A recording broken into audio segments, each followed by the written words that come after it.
نبی کریم صلی اللہ علیہ وسلم نے جب فرمایا حمیرہ میرے لیے بھی کچھ پانی بچا دینا، تو حضرت عائشہ صدیقہ نے کچھ پانی پیا اور کچھ پانی بچا دیا۔ نبی کریم صلی اللہ علیہ وسلم ان کے پاس تشریف لے گئے اور انہوں نے پیالہ حاضر خدمت کر دیا۔ حدیث پاک میں آیا ہے کہ جب نبی کریم صلی اللہ علیہ وسلم نے وہ پیالہ ہاتھ میں لیا اور آپ صلی اللہ علیہ وسلم نے پانی پینے لگے تو آپ رک گئے اور حضرت عائشہ صدیقہ رضی اللہ تعالی عنہا سے پوچھا، حمیرہ تو نے کہاں سے لب لگا کر پانی پیا تھا، کس جگہ سے منہ لگا کر پانی پیا تھا؟ انہوں نے نشان کی کہ میں نے یہاں سے پانی پیا تھا۔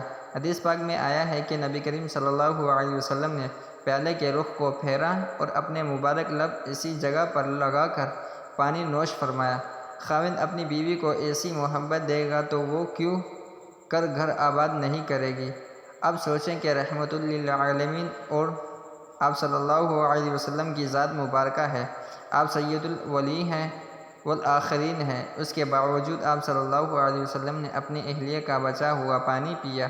ہونا تو یہ چاہیے تھا کہ آپ صلی اللہ علیہ وسلم کا بچا ہوا پانی وہ پیتی، مگر یہ سب کچھ محبت کی وجہ سے تھا۔